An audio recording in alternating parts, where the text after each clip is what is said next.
मीरा, ओ मीरा, चल तो जल्दी से आटा गूंथ दे, मैं फटाफट रोटियां सेक दूंगी। नहीं माँ, मैं नहीं गूंथ पाऊंगी, मैंने मेहंदी लगा ली है हाथ पर। क्या? सुबह सुबह तू फिर मेहंदी लगाकर बैठ गई? बड़ी मक्कार है सच में, काम में मदद ना करनी पड़े इसलिए जब देखो मेहंदी लगाकर बैठ जाती है। चल जल्दी से हाथ धोकर आ मेरे पास, मुझे काम पर जाने के लिए देर हो रही है। माँ बस आज कर लो ना, देखो ना मैंने कितनी मेहनत से कितना सुंदर डिजाइन बनाया है।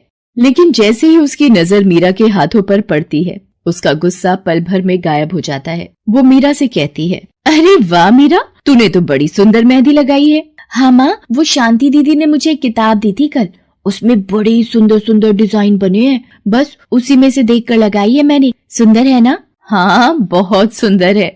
अरे लेकिन मुझे तो, ओफो, फिर लगा लिया ना तूने बातों में, पहले से ही देर हो रही है, ऊपर से तू भी मेहंदी लगाकर महारानी जैसे बैठ गई है। माँ तुम इतना परेशान क्यों होती हो? 1-2 घंटे में जब मेरी मेहंदी सूख जाएगी तो मैं घर के सारे काम कर दूंगी। मीरा की बात मानकर कावेरी काम पर चली जाती है। वो एक बड़ी सोसाइटी के घरों में काम करती थी और इसी काम से कावेरी और मीरा का गुजारा चलता था। कावेरी के पति की कई साल पहले एक सड़क हादसे में मौत हो गई थी। तब से कावेरी पर ही सारी जिम्मेदारी थी। मीरा भी घर के कामों में उसका पूरा हाथ बटाती थी। मीरा को मेहंदी लगाना बहुत पसंद था। उसने अपने घर के पीछे मेहंदी के कई सारे पौधे लगा रखे थे, जिनका वो बहुत ख्याल रखती थी। वो अपने हाथों से मेहंदी के पत्तों को पीसकर अपने हाथों में लगाने के लिए तैयार करती थी। फिर एक दिन, मीरा, हमें इस जगह पर थोड़ी मोड़ी खेती कर लेनी चाहिए। ये मेहंदी के पौधों से कुछ कमाई थोड़ी ही हो रही है, खेती कर लेंगे तो कुछ पैसे ही बन जाएंगे। नहीं माँ, मेरे मेहंदी के पौधों को हाथ भी मत लगाना, बाजार से मेहंदी खरीदने के तो पैसे हैं नहीं हमारे पास, अब इन्हें तो रहने दो। ये कहते हुए मीरा की आंखों में आंसू थे। कावेरी उसके सिर पर हाथ रखते हुए कहती है, मीरा मैं जानती हूँ तुझे मेहंदी लगाना बहुत अच्छा लगता है, लेकिन बेटा अपनी हालत तो तुझे पता ही है ना, मैं कितनी मुश्किल से। माँ सब समझती हूँ मैं, जाओ कर लो जो करना है। इतना कहकर मीरा रोते हुए वहाँ से चली जाती है। कावेरी को उसके लिए बुरा लग रहा था। वो मीरा की मेहंदी के पौधों को कुछ नहीं करती। ऐसे ही कई दिन गुजर जाते हैं। ज्यादा काम करने की वजह से कावेरी की तबीयत खराब रहने लगी। वो बहुत जल्दी जल्दी बीमार पड़ने लगी। तो मीरा ने उससे कहा, माँ तुम रहने दो, तुम्हें बुखार है, रात भर सोई नहीं हो, मैं चली जाती हूँ काम पर। नहीं मीरा, तू कैसे? ना नहीं, मैं ठीक हूँ, मैं जाती हूँ।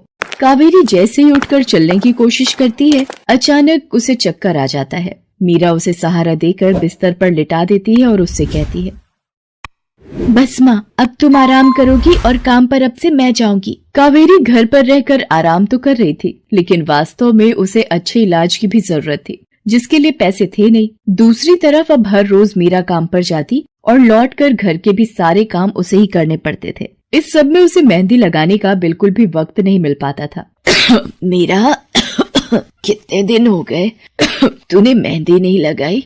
हाँ माँ, बस मन नहीं कर रहा। अच्छा, मेहंदी लगाने का तेरा मन नहीं? मैं सब जानती हूँ, मैंने बिस्तर पकड़ लिया है और मेरी फूल सी बच्ची पर सारे काम पड़ गए हैं। अब बस बहुत हो गया आराम। मीरा जा, तू जाकर मेहंदी लगा ले, आज मैं जाऊंगी काम पर। नहीं माँ, तुम कहीं नहीं जाओगी, मैं कर लूंगी सब, और मैं सच बोल रही हूँ, मैं बड़ी हो गई हूँ, ये मेहंदी वेहंदी का मुझे शौक नहीं। इतना कहकर मीरा काम पर जाने के लिए घर से निकल जाती है। कावेरी की आंखों में आंसू आ जाते हैं। मीरा सोसाइटी के कई घरों में काम करती थी।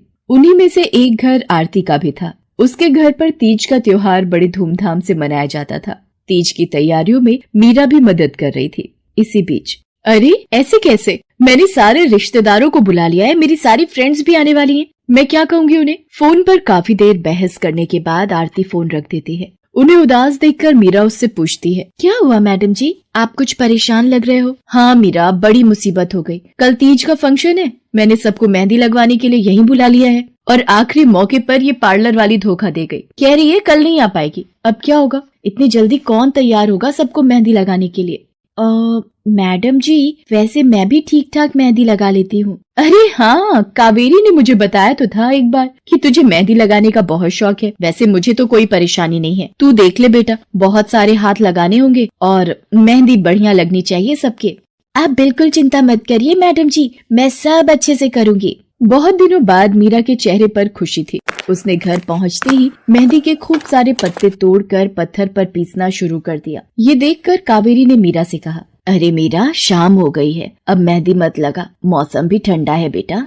ये मेहंदी मैं अपने लिए नहीं पीस रही माँ, वो 5वें फ्लोर वाली मैडम जी है ना, कल उनके यहाँ लगानी है। अच्छा बेटा, पर ध्यान से बेटा, वो बड़े लोग हैं, कोई गलती ना हो जाए। माँ तुम बिल्कुल चिंता मत करो, मेहंदी लगाने में मुझसे कभी कोई गलती हो ही नहीं सकती। मीरा खूब सारी मेहंदी तैयार करके अगले दिन आरती के घर पहुंच जाती है। वो अपनी मेहंदी को कोन में भरने लगती है कि तभी आरती की एक फ्रेंड आरती से, आरती ये किसे बुला लिया तुमने? मैंने जिस पार्लर का नंबर दिया था तुम्हें, उससे बात नहीं हुई क्या? हुई तो थी, लेकिन उसने आखिरी वक्त पर मना कर दिया। तुम बिल्कुल चिंता मत करो, ये मीरा है, मेरी हाउसमेड है ना कावेरी, ये उसी की बेटी है, बहुत अच्छी मेहंदी लगाती है ये।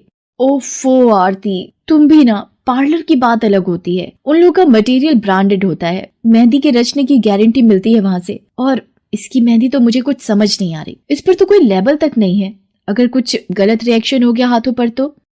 आप बिल्कुल चिंता मत कीजिए मैडम जी, ये मेहंदी मैंने खुद पीस कर तैयार की है, मेरे पास बहुत सारे मेहंदी के पौधे हैं, इसमें कुछ भी ऐसा नहीं है जो आपके हाथों को नुकसान दे। ना भाई ना, सॉरी आरती, बट मैं अपने हाथों को लेकर कोई रिस्क नहीं ले सकती, तुम सब लगवाओ, मैं तो पार्लर जाकर ही लगवाऊंगी। इतना कहकर आरती की दोस्त शालिनी वहाँ से चली जाती है। आरती मीरा को इशारा देकर काम शुरू करने को कहती है। अरे वाह, मानना पड़ेगा, इस बच्ची ने कमाल की मेहंदी लगाई है। मुझे तो नहीं लगता कि इस मेहंदी का वैसा रंग आएगा जैसा पार्लर वाली मेहंदी का आता है। अब बस भी करो शालिनी, मेहंदी कैसी रचेगी ये कल तक पता चल ही जाएगा ना, बच्ची है वो, उसे इस तरह डराओ तो मत।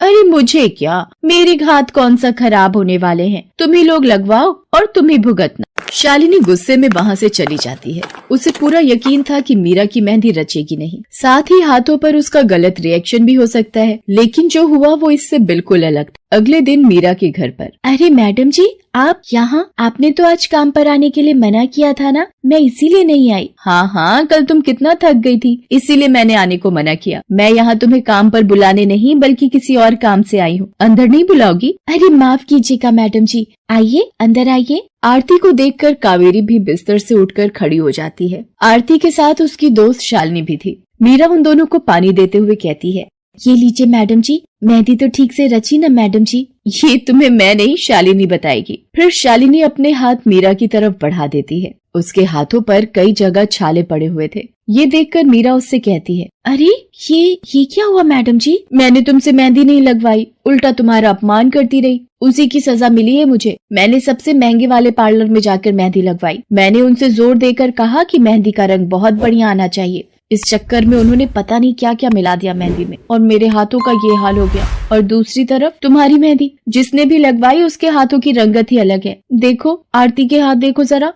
आरती ने अपने हाथ आगे बढ़ा दिए, जिन पर मीरा के हाथों से लगी मेहंदी का बहुत ही अच्छा रंग चढ़ा था। फिर आरती कावेरी के पास जाकर उससे बोली, बस कावेरी, ये झाड़ू पोछा और बर्तन बहुत करवा लिए तुमने मीरा से, ये अब वो करेगी जो इसे करना चाहिए। जी क्या मतलब मैडम जी? ये अब मेहंदी लगाएगी सबके हाथों पर। हमारी एक दोस्त का अपना ब्यूटी पार्लर है, उसे मीरा का काम और उसकी मेहंदी की क्वालिटी बहुत अच्छी लगी। वो मीरा को अपने यहाँ काम देना चाहती है, अच्छे पैसे भी देगी वो मीरा को, और तो और वहाँ रहकर मीरा पार्लर के दूसरे काम भी सीख पाएगी। आरती की बात सुनकर कावेरी की आंखों में आंसू आ जाते हैं। वो हाथ जोड़कर आरती का शुक्रिया अदा करती है। मीरा भी बहुत खुश थी। अब न सिर्फ वो अपना मेहंदी लगाने का शौक पूरा कर सकती थी, बल्कि अच्छे पैसे कमाकर अपनी माँ का इलाज भी करवा सकती थी।